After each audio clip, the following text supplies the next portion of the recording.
for the fans. The glory for the pinstripes. What's up, Yanks Nation? This is Yankees Fan Central, bringing you the latest info and the sharpest analysis you deserve. We are heading into a critical period of the offseason, and you know Brian Cashman and the front office up in the Bronx are not sleeping. I've been closely monitoring the chatter, and based on what I'm hearing from sources connected to the team and analyzing our roster needs, two very specific moves are gaining traction behind the scenes. The first is a veteran solution at the catcher position, and the second is a reunion that might hit home for a lot of you bleacher creatures. We're talking about key positions, catcher and starting pitcher. The Pinstripers cannot get this wrong if they want to erase last season and get back to the top where we belong.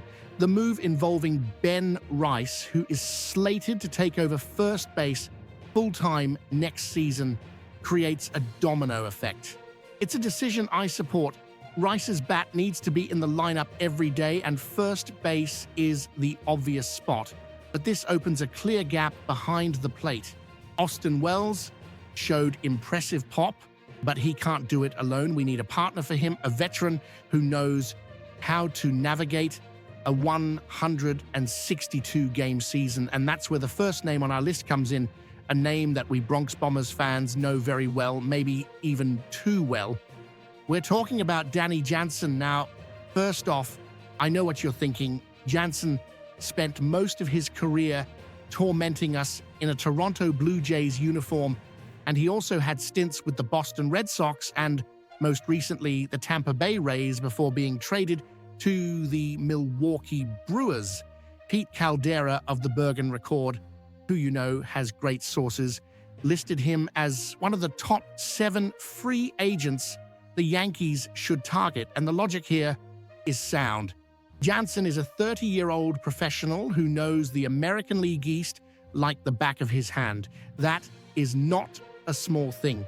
This division is a meat grinder, and having a catcher who has faced our main rivals for years is an immense tactical advantage. He won't be intimidated by the pressure of New York. His history against us is notorious. He has a reputation as a Yankee killer. Let's look at the numbers. In 51 games against New York, he holds a .255 batting average with 10 home runs and an .875 OPS. That is elite production. He sees our pitches well and is comfortable hitting in Yankee Stadium. This is exactly the kind of a player Cashman loves to poach from a rival. If you can't beat him consistently, sign him. His 2025 season was split. He had a .703 OPS in 73 games with the Rays, and then with the Brewers, he posted a .254, .346, .433 line in 25 games.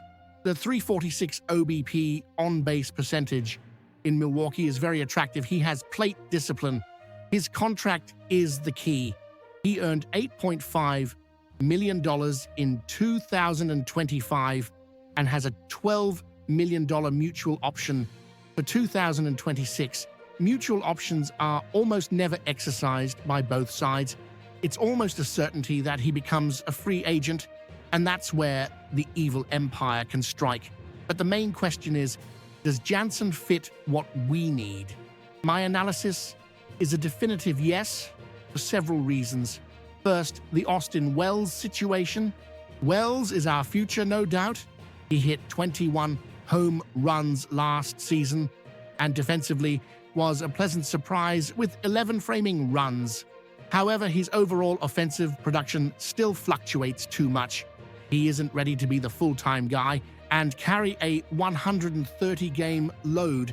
The Yankees cannot bet an entire season on his continued development without a high-quality safety net. And let's be honest, JC Escara, despite some good moments, 5 framing runs, is AAA depth, not a reliable big league backup. If Wells gets hurt, Escara is not the answer. Jansen, on the other hand, is the perfect answer. He would be the ideal partner, a 1B to Wells 1A. They could split time, keeping both fresh and productive and giving Aaron Boone the flexibility to play the matchups. Defensively, Jansen is elite in one crucial area, blocking. According to Baseball Savant, he registered 14 blocks above average, which placed him in the 98th percentile in the league. On a Yankees pitching staff that relies on sliders and splitters in the dirt, thinking of Carlos Rodon and others, having a catcher who is a wall is fundamental. It saves runs, saves bases, and keeps our pitchers confident in using their best stuff in two-strike counts. Offensively, he has his deficiencies, but as the report notes, he combines great plate vision with above-average power. He won't win a batting title, but he will draw walks and run into a few fastballs. Spotrac projects his market value at just $7.2 million annually. $7.2 million.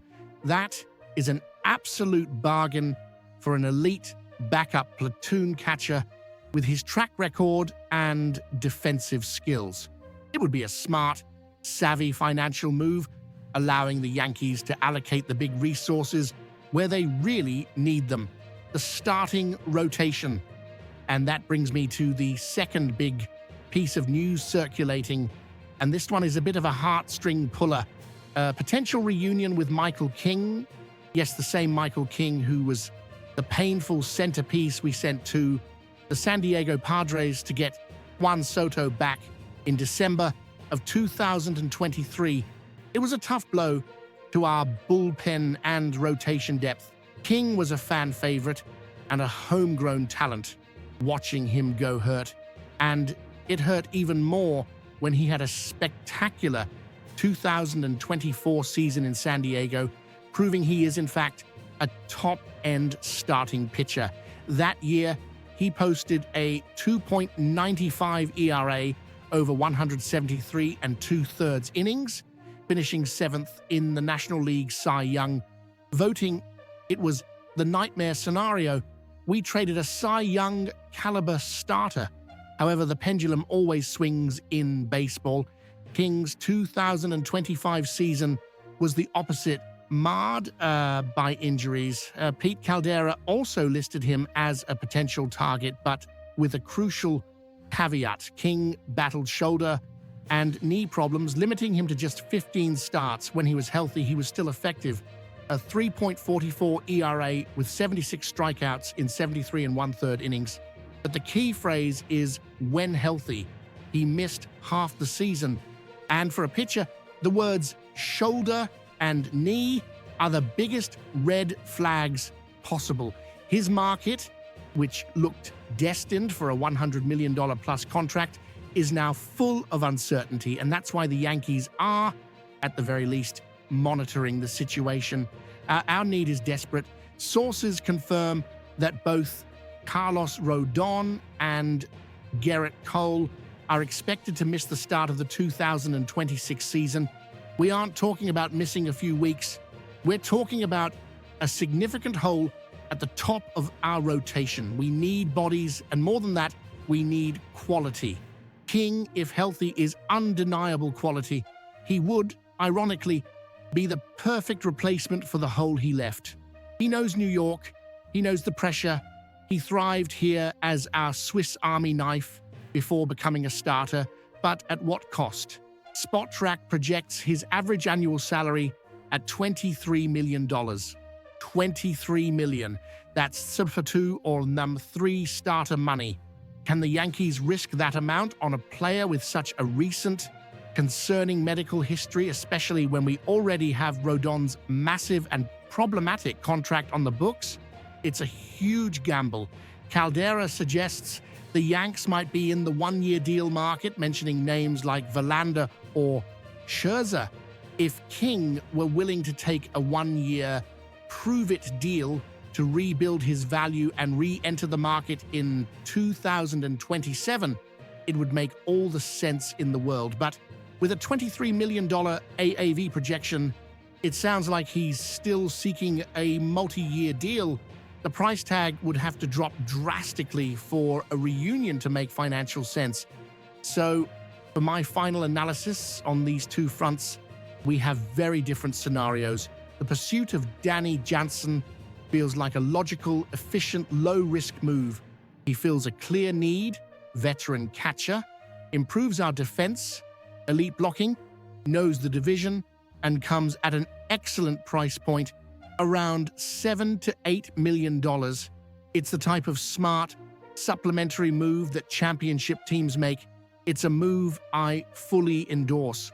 On the other hand, the Michael King reunion is a high-risk, high-reward play, driven as much by desperate rotation needs as it is by, let's be honest, a bit of nostalgia. The narrative is great, the return of the King, but the $23 million a year price tag, combined with the serious shoulder and knee injuries from 2025, makes it a financial risk the Pinstripers should be wary of taking.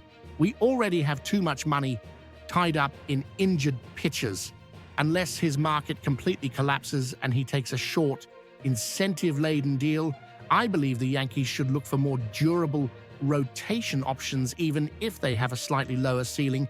But that's just my analysis based on what I'm hearing and seeing.